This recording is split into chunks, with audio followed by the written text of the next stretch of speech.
you had a good month. Some new faces. Hope you enjoyed the discussion today. And I think we'll get started. There are some people still on their way, but I think we can get started. And we're going to start off with Reginah being our first speaker today. And for those guys who are colleagues who have completed their PhDs, we expect you to join hands with her, Emeka, as you usually do. But also for those of you who are still on the journey, I think it's important that we realize that the essence of these sessions is to allow each other to articulate our voice. And I think today is an opportunity for Reginah to articulate her voice in the domain of the research that she wants to work in. And as we discussed in preparation, let's take the first few minutes to talk about where do you come from. Give us a little bit more about yourself. What is that ontological and epistemological drivers that made you come to a point where you said, well, I'm ready to construct a thesis that should contribute to society. So maybe just start on that journey. Reginah, welcome. Thanks, Prof. My name is, some call me Reginah, some call me Reginah, which I don't have a problem with. And my surname is Makokoropo. I was born in Limpopo, in a small town called Tzaneen. And in Tzaneen, there is a small village, rural, very much so, that is called Gasekororo. And the fortunate part in terms of Tzaneen is very fertile. Some people when I visited Kenya and some other part of Africa, I saw a very ugly banana. And people were very excited looking at that banana and saying, thanks, I've got a fresh banana. And Reginah knows exactly where banana comes from, where an original avo, your lychees, your mangoes and your oranges, where they originally coming from. So I was very fortunate to be born in that province. In my rural area, small as it is, we have managed to produce one PhD student, which is a wow for us because it's a small rural area, and none so much expected that we will have that kind of a caliber coming out of our rural areas per se. And we have 2 MBA graduates. The third MBA is me. Then the second PhD graduate in progress being myself, Reginah. So, and in my family, I'm the firstborn in the family, which gives me the privilege to look after my siblings. And because of the strong cultural values growing up in the rural area, that grounded me so well, ethically, the morale and everything. As you know, that Limpopo is well known as a province with respect. So respect grounds me as a person, and very much so in my village, my peer, the people that I grew up with more so, they've got so much respect for me because after my matric, I managed to get, the highest qualification being MBA, and more so now being a PhD in student in progress. That makes them even more like a wow because they look at me more in the role model perspective. So that's highly my background. Okay, so just for the interest, Alan, as an alumnus PhD, do you think that it would be easy for her as a PhD candidate to articulate a voice that would challenge that community that she comes from and in which she's so deeply embedded? Thanks, Benny, for taking me out of somewhere else where I was not listening.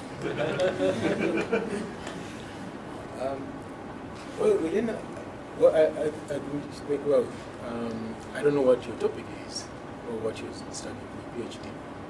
I'm looking forward to that. But what you just said, you're really a great model for your community. I'm not familiar with it, though I have friends who hail from there. And I've read a lot about it. I can say I'm glad to meet you, and I'm looking forward to hearing more about what you study. Okay, so Alan's not answering my question. Bram, will she be able, from that perspective, what is your sense? How easy would it be for her in constructing a thesis argument?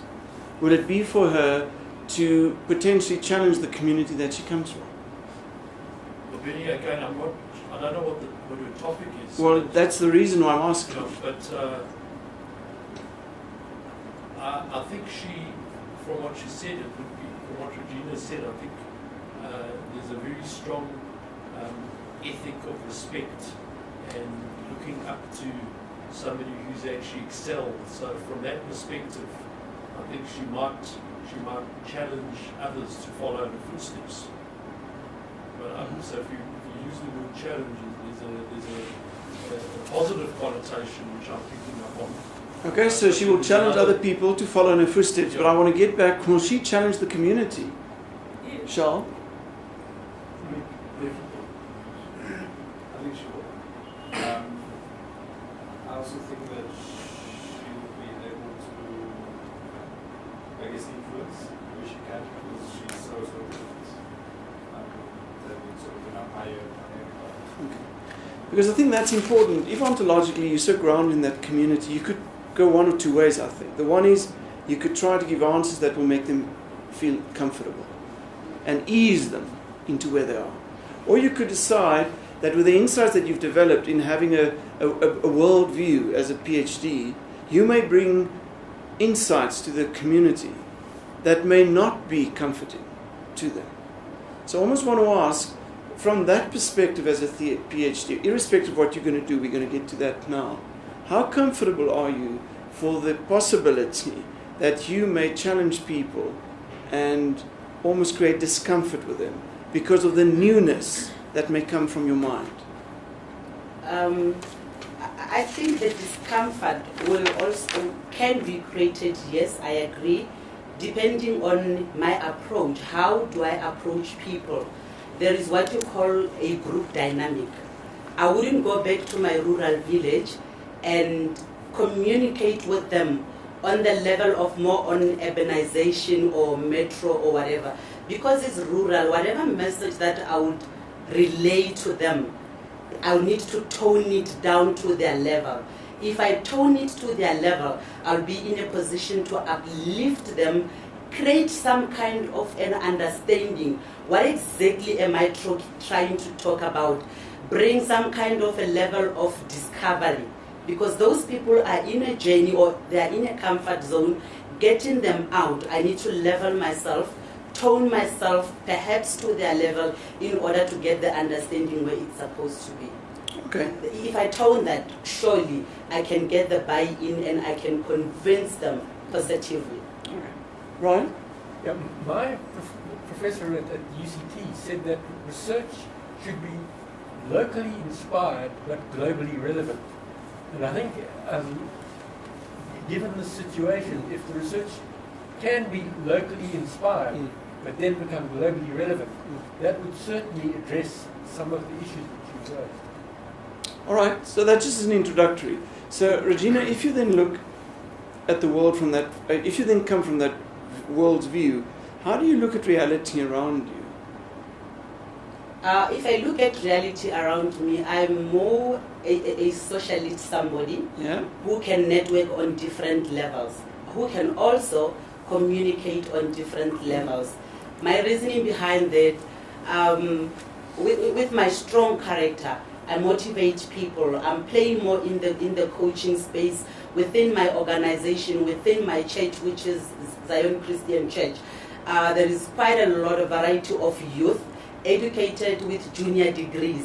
However, they're looking around more of somebody that they can look upon. And I do come across to them as that person that they're actually looking for. And other than that, within my organization, I do coach junior managers that have just been appointed, and I play more in the people space in terms of the mentoring. And again, people as an element, I focus more, I look more into the customer space. Customer do have issues, do have complications in banking. They don't really have somebody to listen to and connect with them on an emotional level. And I'm able to actually go back to my customers, sympathize, empathize, and make sure that the queries are resolved. If it's outside the service level agreement, make sure that I follow up. And following up, giving them feedback of the progress, that actually helps me in playing in my people's space, not being one-sided, being customer, being in the leadership role, being in management role, being in my church society and around my society where I live, because I mentor quite few and become students looking for honors degrees. All right. So share with us a bit, how did the problem start that you are working on, and your title? Okay. My title is Customer Engagement Strategies, the case of Absa Limited. A little bit of background around Absa. Absa merged with Allied Bank, Trust Banks, Volkskas and United.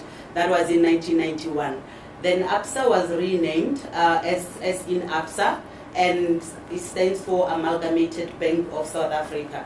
And after the renaming, Barclays bought most of the shares within Absa as a group. Then it moved to, it merged with Barclays in 2013, May 2013. So Absa merged with Barclays. So now Barclays is the majority shareholder. In South Africa, what happened, other African countries like your Botswanas, your Kenyas and all of that, Absa went in, they did the name change. So it's no longer known as Absa, it's known as Barclays. However, the majority of the customers are residing within Egypt and South Africa. That being the main driver, then the bank decided we are not going to do the name change, purely because the bank was scared of losing customers. What exactly happened with African Bank a few years ago? Then with Barclays taking over, most of the strategies or the way we run in business, we came to what you call a realignment. Matching the processes, the policies and everything, whatever is currently happening in South Africa has to be aligned with what is happening in Barclays UK. So most of the time in 2013 when Barclays took over, there was a lot of restructuring within the banking industry, banking within Absa. There was a lot of realignment, there was a lot of policy reviews in order to suit the international standard, because we were operating more on South African context, forgetting what does globalization do out there.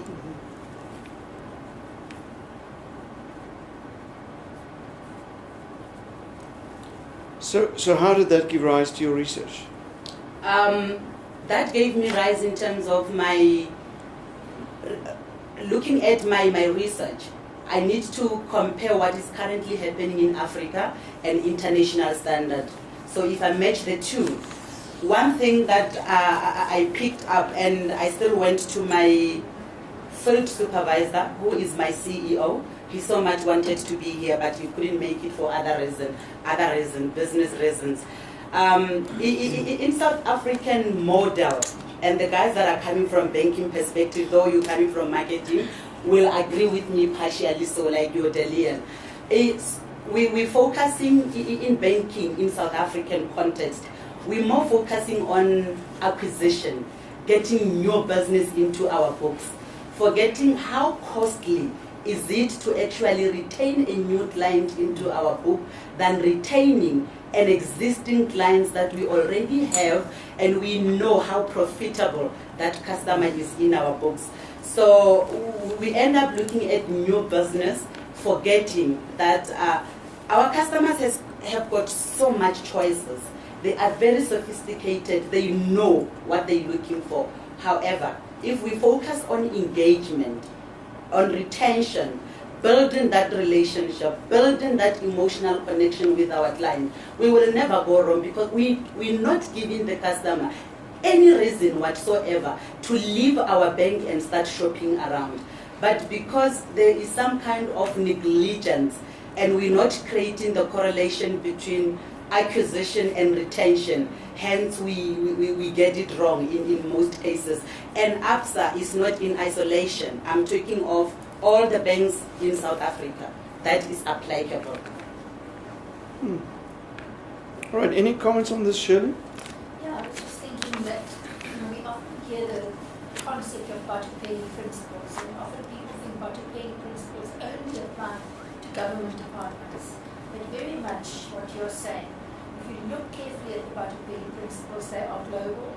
but they're also local, and they have a lot to do with building this customer interface. And I just like to say that in your research, you're probably going to have to dig very deep and continually question the things that you at the moment might just be assuming or presuming. And question them, because the basis of what I hear from your research is going to be clear and deep honesty, credibility, and a real response that's not just sort of chocolate coated. So it's interesting concepts. It seems to be you want to engage the concept of engagement, of retention, and acquisition. Those three things, how they work with each other. Do you have any idea how you're going to explore these things, acquisition, retention, and engagement? Where are you going to get your insights into this? Okay. There is quite various articles that I'm reading from the business tech that actually help me in terms of my grounding. And another thing is that within the Absa space, more so on the engagement part, that I think I'm moving now into my methodology. How am I going to actually apply my methodology in order to get what I need to get? We have what you call the voice of Absa. Within the voice of Absa, it is conducted by an external company that contact the clients that actually transacted within the Absa space within a period of 48 hours.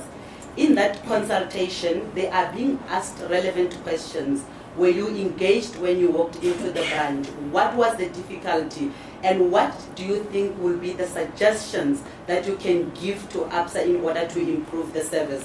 That is the part of engagement. Again, on the very same engagement, I've got the luxury of engaging the client as they walk in and as they walk outside the Absa branch banking. When customers walks in, we have what you call the 5 service standard. The 5 service standard guides you. When a customer walked in, that customer needs to be greeted. That customer needs to be acknowledged. That customer needs to be routed to the right channel, because we've got quite a variety, starting from your inclusive banking on the ground, which is more of your mass market, your entry level, moving into your gold, your priority state, until such a state whereby a client is ready to move out of priority state into a private bank state. Also, that goes with the qualifying criteria.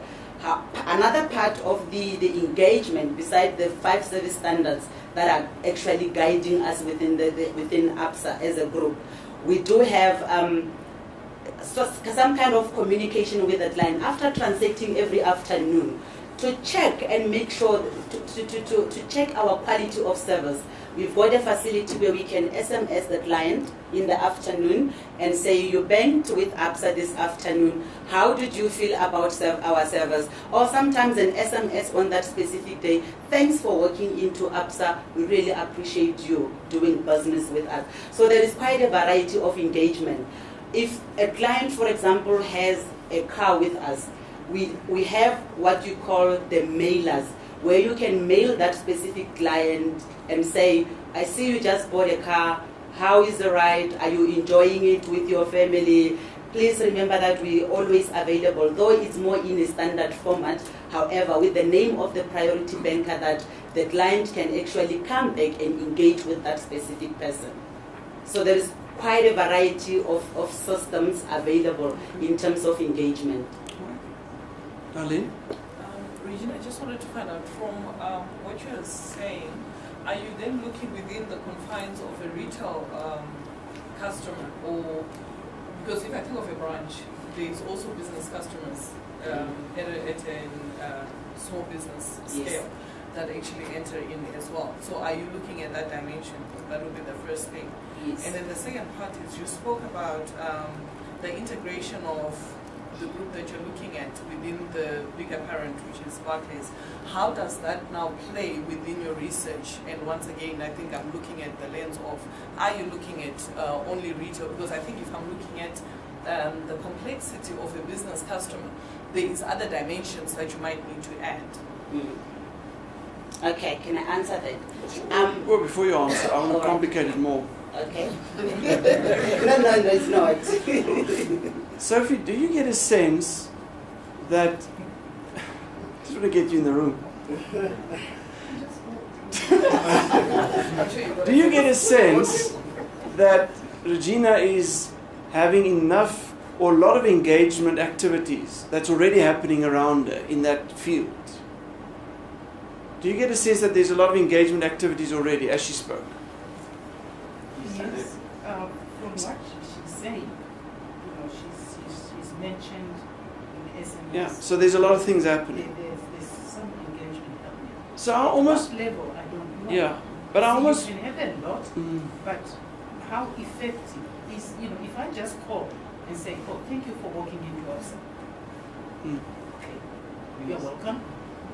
So the concept of engagement must be very neatly defined and articulated, even in terms of the segments, Darlene, Yeah. whether it's corporate or retail or business. Because I think it means differently to Different depending on clients. the segment that you're looking at. Yeah. But my question for you guys almost, what will then be the new knowledge that Reginah will bring? Can I just redefine Yes, a bit? Jan. We're talking about customer engagement. She's actually going to customer centricity. That's two different things. Well, Isn't that right? well, that's a comment that you can make that she can consider. Because that's from her topic that she gave us. Oh, no. It went further than that. But you could probably have customer engagement with a customer centricity perspective. You could marry them at that end. But I think that's a valuable comment that he makes. Shirley? What does Yeah. she do with it? I mean, anybody can send down something and ask, are you happy? What does she do with it? Do they read it? Do they consider it? That's deepening the engagement. It's a two-way street. Almost a reflective It's engagement. reflective engagement. Triangulation. That changes practices. That's what triangulation. Can I make a comment? Yes, Lionel. I think when it comes to customer experience, one of the dangers of asking people what do you think of experience, you get one answer, I like, I didn't like, I hate, whatever. You just get that kind of stuff. You need to drill down deeper into finding out what sort of customer experience did that customer expect to experience from your business. Therein lies the richness. Yeah. If someone can critically tell you, you know what, for argument's sake, Absa, I'll give you an example, I have that queuing system. I've been into that system, they ask you all those questions, they smile at you, but I think that's one of the worst customer experiences that I've ever had. But no one in Absa has come and asked me, what do you think about the system? They smiled with me, they gave me that little ticket, and when you get irritated, they would sort you out and send you the queue. But no one has actually asked, what do I expect when I walk in? What's my moment of truth as a customer? And I think that's what you need to research more than later. Is to take the questions deeper than just the shallow, take it a bit deeper and get people to give you more insights into what they expect to get. Can I Okay. add? Yes, Carl, and then Jan. I think, and maybe just add to what you were saying, I think the channel is also important because a lot of customers nowadays also using other channels, for example, online banking. So you may not be able to get that feedback in terms of being in a branch and agreeing where you need to channel. So example, online banking, most business customers may just want to do that and bank tomorrow. So you might not get that feedback. Okay, so it's complex. Jan? Because the subword level discrepancy, which says you must make a significant original contribution. Significant, you should not be stopped. Original, nobody offers the same thought. It's a contribution, you have to create something.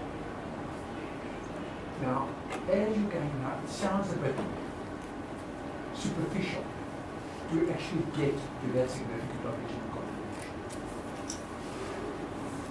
That comes to the new knowledge. Yes, Emeka? I think there is an emphasis on relationship as how the person you are relating is pleased after the relationship or through the process of the relationship. But what about the cost of that relationship? For instance, I believe Absa seems to have the highest cost of doing business, banking charges.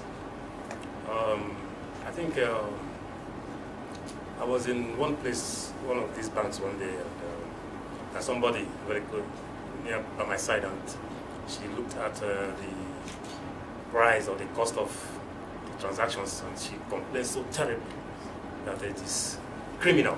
The kind of bank charges you get out of here is almost criminal. The Capitec seem to have found a niche there and reduce the charges. And Capitec seems to have, if you look at the shares of Capitec, price of the shares of Capitec is about 500 and getting to 60 rand a share recently. And that kind of rise is a function of the fact that Capitec had been able to acquire a particular clientele, which is a function of the fact that they have the cheapest cost of doing business in South Africa. So if you do compare it, I try to bank with Capitec, I did with First National Bank, I did with Standard Bank, and the kind of charges they give me is like, what the hell is going on here? So don't you think that the cost of doing business is also part of the factors that you consider while relating with banks? You haven't spoken about that. That is number one. Okay, so that's a comment that you can carry. Darlene? I just wanted to touch on what you said initially when you're talking about the dimensions of retention and acquisition, and maybe to your point where you're talking about customer centricity, and then maybe just want to pose a question that if we are then talking about customer centricity, shouldn't you then look at the whole notion of the outside inflow of the customer firstly, so that, because I think it's a whole big journey on its own, which would then touch on those items that you're talking about. And then secondly, I think it would then open up the discussion to a bigger and broader scope of customers, and not necessarily limiting it to Absa as a customer, because I think that's where we need to be. Particularly, I think when you look at where Absa is playing itself, that it's not only then within South Africa, but within the greater Africa. That's a valuable contribution. Last comment, Rocco, then I'll move on. Yeah, I'm concerned about this one issue. A lot of people don't like giving feedback because it imposes on their time. So you're going to have to be very aware of how you pose the question to people. What do you think of our service?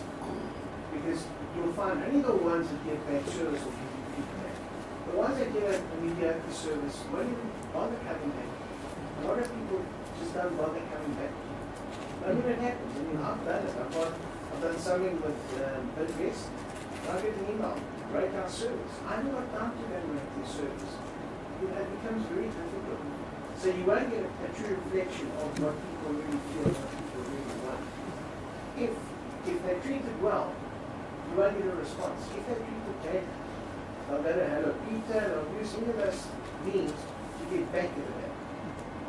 Okay, you also have to be careful of how you do this. Are you doing this as a reactive or as a proactive approach? You've got to look at which one of the two you're going to be using. All right, so on this matter, I want to almost conclude here on this matter, Reginah, and say, when you work in the customer engagement or the customer centricity or the customer experience or the customer management domains, they're all interrelated, and as you can sense, it sparks an energy amongst people. So as the thesis writer, you have to be very aware and articulate in how you're going to define the parameters of what you want to do. And I think why I allowed the discussion to continue, because all of these colleagues almost made a contribution in widening or closing. It's almost opening and closing and opening and closing. But you have to become very clear what are the parameters that you're going to work on in terms of these concepts. So that's almost that I want to conclude that. But just to be aware, when you work on customer components, it's tricky. It's tricky because you work with perceptions. Now, you're also writing a thesis which must make a global contribution. So I will also be interested to know, what do you think that the banks in the East do? What did the banks in the rest of Africa do? What did the banks in other parts of the world do regarding this customer engagement, if you then articulate it in that way, matter? Because to what Prof. Jan is saying, there needs to be a significant contribution. So I think, Jan, what she will probably do is she will review existing engagements regarding this, and then found some themes in that will take you further to explore, to develop a framework for customer engagement for the retail bank. But I do think it will probably make sense that she explores existing practices, but you'll have to look globally in retail banking around that. You could also look outside banking, but you'll have to become the foremost authority on this topic. So that when all these, these wise people making these comments today, when they speak, you will be able to say, this is what is the case and this is what's not the case. So I hope that gives you a little bit of an experience. When you want to be a PhD writer and you select a topic, it's open for scrutiny for the whole world. And I think take those, and I hope that you can, after the session, share with Reginah some of the linkages that you can make with her. I want you to talk a little bit more. What is the intended research methodology that you want to work with? Okay.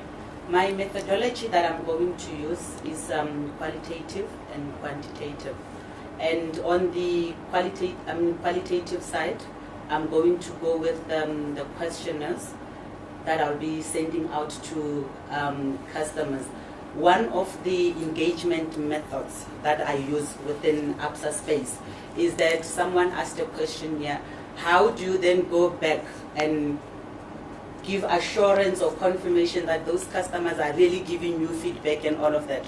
I do resend messages to those clients, and I would invite 100 clients or so. Out of the 100 clients that I invite in my branch, I'll get feedback maybe around 60 or 50%. Then I have what you call customer forum. In the customer forum, because Absa has given me authority to go with the topic and within their space, which is retail banking, strictly retail banking, not moving into any other channel. So in that space of retail banking, I do have customer forum where I engage with the clients. And look, some of the clients, whether they were happy, they will tell you I was happy with 1, 2, 3, but thus I still feel you can do it this way. So they're very critical in terms of their feedback. Then some of the clients will tell you, if it wasn't for you, I would have left the branch because the service is pathetic. Whatever reasoning. And also, service, it's a very complex thing for any industry. It's also driven by emotions. I can wake up in the morning, a taxi driver attacks me, or road rage, or my husband didn't hug me for the morning. It affects my mood. Immediately when I walk into a specific service industry on that morning, my mood will obviously be portrayed from the outside, because that's how I woke up, that's how I've been disturbed. But one of my engagement will be through the customer forum, which my clients will be happy to do that for me. And then the other thing will be the quantitative side. I will be sending out the customers, I'll be using Makino that contact the clients on my behalf. That will give me the significance and the validity that what I received from the clients giving to me face to face as feedback, and what the customers are giving to me by the third party being contacted, does it give me the validity to conform to Absa and say, these are my findings and this is what I think you should ideally be doing in terms of running the business? But how is that different from what Absa already done, and they didn't succeed of actually coming to a framework that works, because that's why you're there. You're trying to see if you can get a different way of addressing this retaining your customers. They've done all those things. What are you going to do different? You understand what I'm saying? So Jan, is it a question around what is the methodological, what is the method that she's going to apply? Those channels, and that's also part of what we're asking done before. I think that's very valuable, because the question is also, in my mind, so how are you going to get what is happening elsewhere? So that's what's happening in Absa. Mm-hmm. But as a thesis, as a PhD, you're writing a global perspective. So how are you going to work with, how do you get at the voices of who are customers elsewhere? I forgot the name of the guy that I was reading about actually this morning, globally, how they're running the banking industry. And I looked at the concept of relationship management in their space.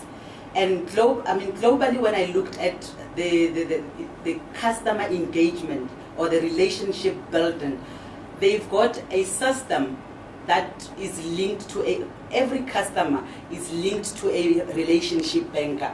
With that customer being linked to the relationship banker, their duty is mainly to service that specific client. And what they do globally, they manage the transactional, what do I call it? the method, how the customer is transacting on the actual account. Then they look at the revenue that is generated by that specific client. Whether is it worth it to keep that client in their book in that specific connected relationship. And for the global side, it's working for them. Hence, one of my questions to my CEO was, why are we not putting more emphasis in South Africa, whereby in South African context, you do have a relationship banker, and at some stage the customers will tell you, yes, I'm linked to so and so, but I don't even know that person.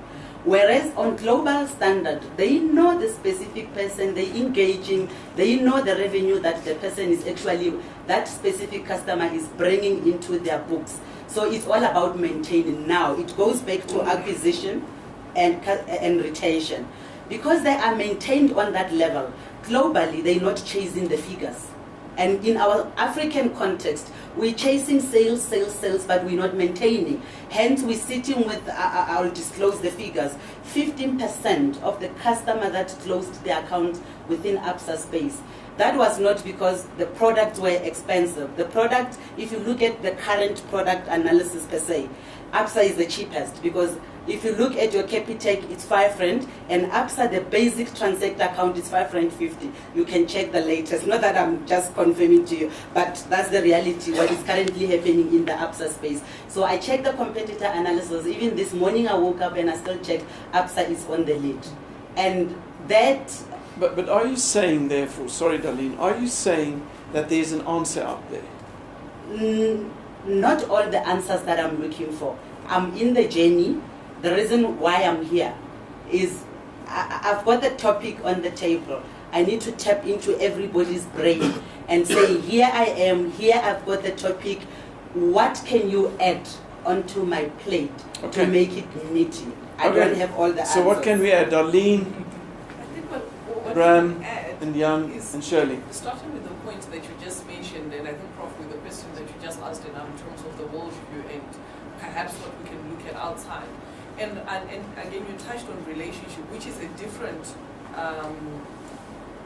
model, if I can call it that, because they already are talking to a business customer or a private bank customer. So shouldn't you be clear in terms of who are you looking at? And I think from what you said initially, you said you're predominantly looking at the branch. Now, if you're looking at the branch, which would mean that the scope of the relationship wouldn't work. So I think there, let's be clear in terms of what are you going to be tackling. Again, going back to the business customer who walks into the branch or the retail customer. Okay, Bram? I think that while the scope seems to be on the customer interface and customer satisfaction, one of the dimensions that came in was the cost of servicing the customer. Building on that theme, there's a lot of data that's available within banks that they don't exploit adequately, that can give you insight into the service that customers are experiencing. And if you look at transactions that come in from different channels, internet and mobile channels, where there may not be that personal engagement, one can actually look at the cost of servicing those customers relative to the cost of servicing customers that come into branches, etc., and acquisition rates and how long those customers stay on the books, etc. So our experience is that there's a lot of data that actually could be exploited that hasn't, and if structured in the right way, can actually be used as a basis of comparing across the industry. Okay, there's an insight. Jan and Shirley? Let me help you. Specifically to help you now. You want to make that contribution. For that, you need to focus. Once you know exactly what you want to do, what are you going to create? Then you can go and say, where can I get that information? Will I need to do quantitative, qualitative? At this stage, I can't even tell you what will be the best. Because you've got to focus, but you've got to know where you go. You can't just go anywhere. So you've got to get your focus right. This is what I'm going to do. And not why If you're going into one specific small section of customer relations, define it, going in there, and I'm going to add this. This is my contribution. I'm going to add a framework to do this. And then focus on that. At the moment, I get the idea, you haven't decided yet, so your focus is too wide. Okay? And it is a complex concept in its own right. Yeah. Okay, that's valuable. Shirley? I'd just like to add that I'm sensing, I don't know if I'm right or wrong, you're saying that if you look at the global scenarios, you're finding possibly there's better retention of clients out there in the banking that you've looked at. But one of your problems is looking in your current context, there seems to be not sufficient retention. You've got acquisition but not sufficient retention, and it could possibly have something to do with the client experience. My issue and thing that you could look at is, and I'm going to use a strange term, has the Barclayerization of Absa had an impact? Or has the Absarization of Barclays had an impact in this process? And what is it that you could contribute to say to other banks, therefore, in the South African context? There are social media, the 21st century client, which changes its mind regularly based on hosts of things assaulting the senses all the time. The issue of, and I'm going to use acquisition in a different way, of Barclays acquiring Absa to such a large extent, Barclays coming from a very particular context, tradition, culture, etc., has that had an impact? The branding, does that resonate with the client? All of those issues that you could be looking at to say, this is the South African context. Yes, we see Barclays has India and this and that and China and you name it, but in South Africa, in our context, and in Africa, our context, this is the client. This is what we want. This is a brand. This is how we relate, etc. So maybe look at some of those things. And I agree with Prof here. If that's your focus, then have that as the focus, but look as widely and globally and come up with one or two good things that you can say to the banking industry. Therefore, if you do that, client retention will be better, etc. Excuse me. Okay, Emeka? I think you are struggling with something here, which is, it looks like you have not exhausted literature. You need to exhaust available literature, relevant literature in customer service, retention, and everything you are trying to do.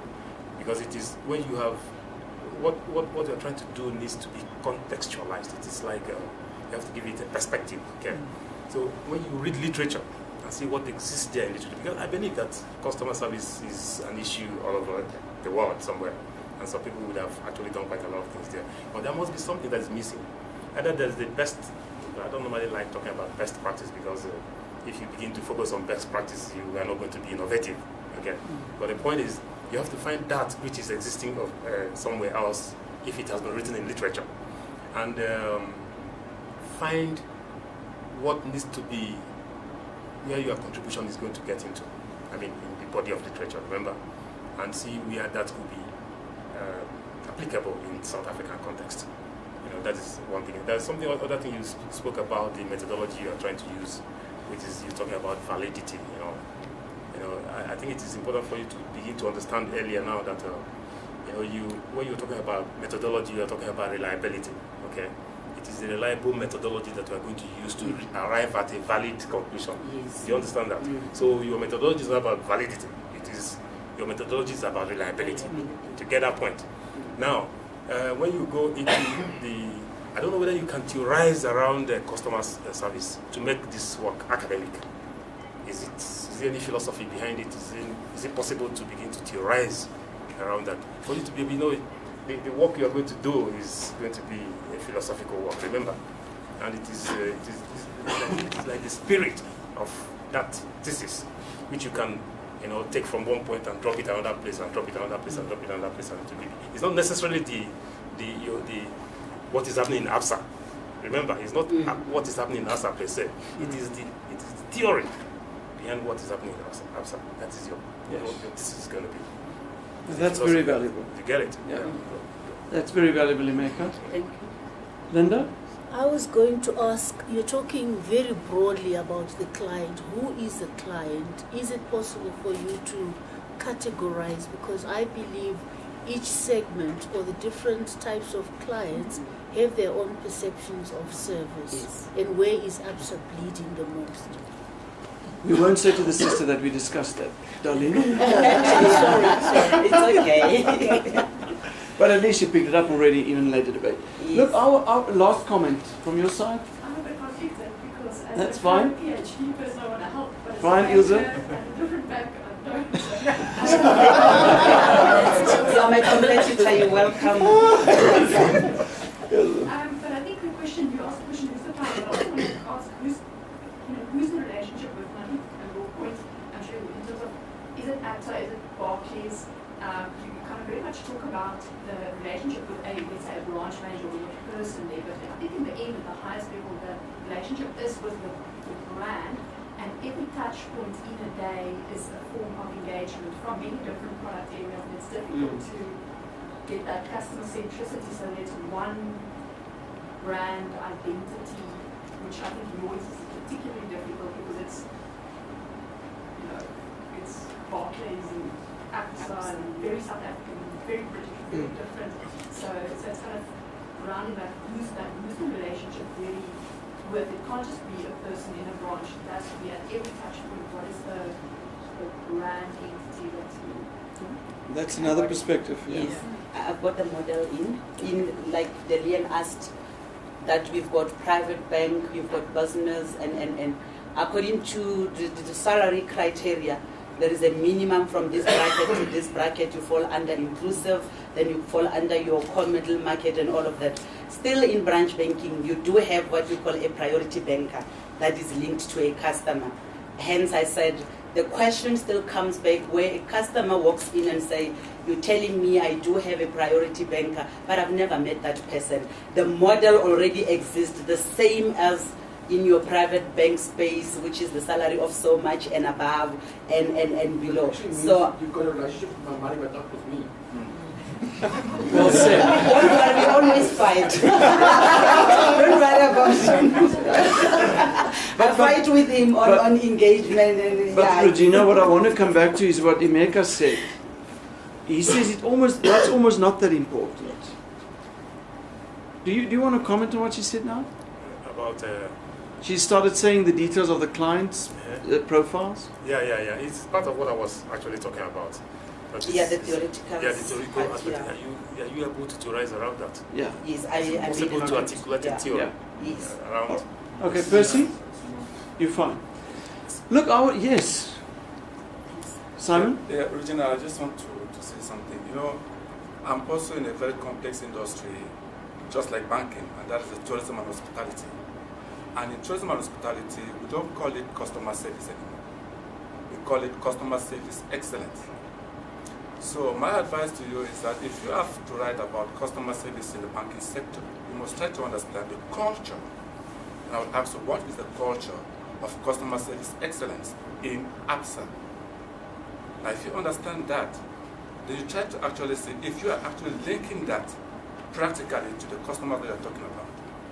And another thing here is, how do you try to rescue customers who are actually disgruntled with the services of Absa to make sure that you get them back in terms of the retention concept which you're talking about? That is very important. That is very Because if relevant. not, they will all go to Nedbank. Yeah. And then they'll move on to F&B. I think what you need to build into your customer experience, whatever analysis you're doing, it's called churn predictors.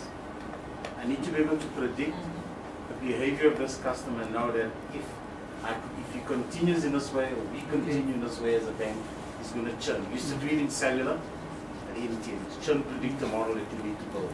To be able to pick up when is a customer going to churn. Because exactly what the gentleman says, once he's made a decision to go, there's no turning back. No matter what you offer him, be it a credit card or whatever, he's going to be fed up. So you've got to analyze those behaviors, that customer experience, as it's currently happening, be able to pick up churn predictors.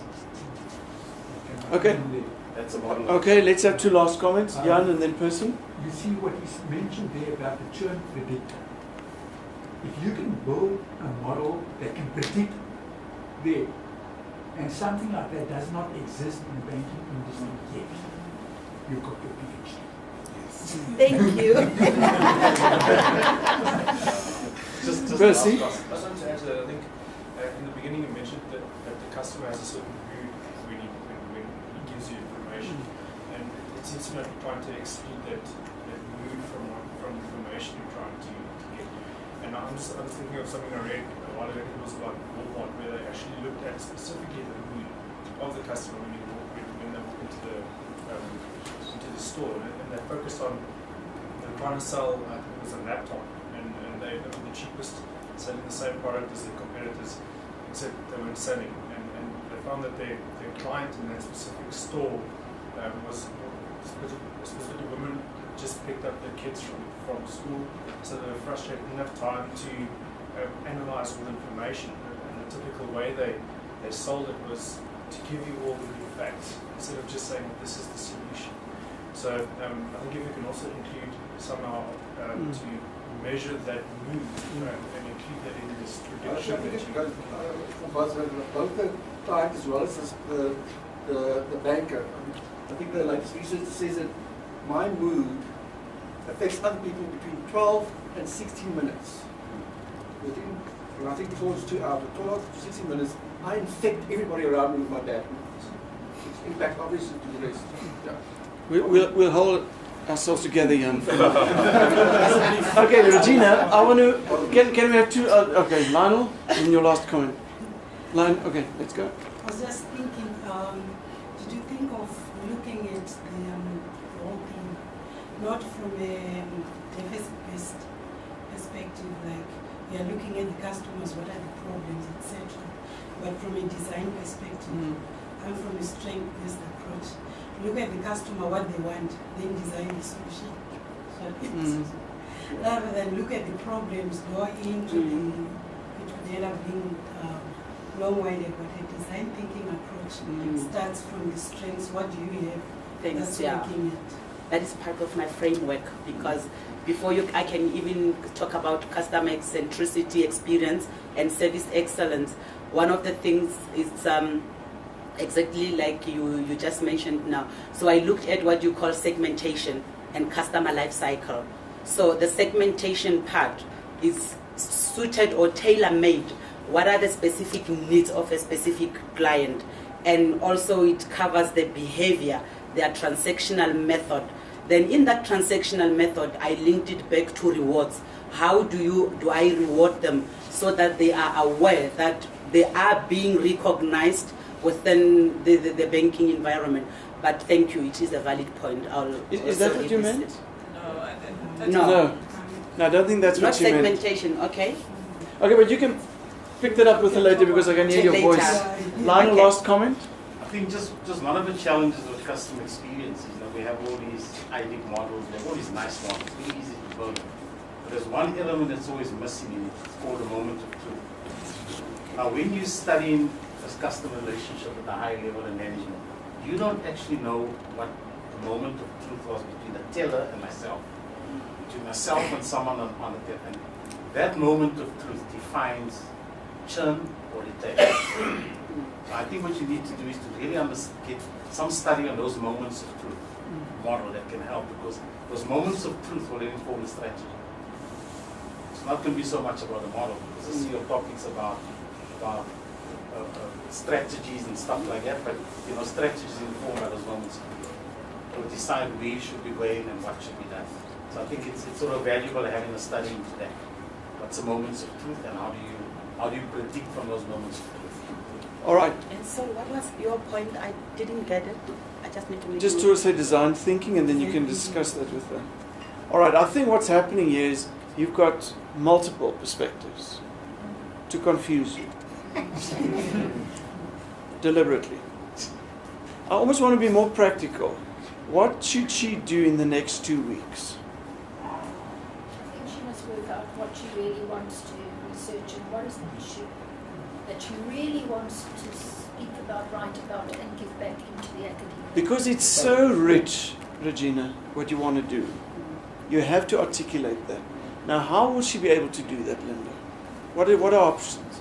The one option is Why don't you take some of the colleagues who are here today and let 3 or 4 or 5 of them join you around a table. So let's map this out. You heard them, you know where they are. I almost think that would give you a huge advantage, because customer experience is something that we as professional people all experience in a certain way, but it may be in differing ways. But I want to almost advise you, you've got the energy in the room.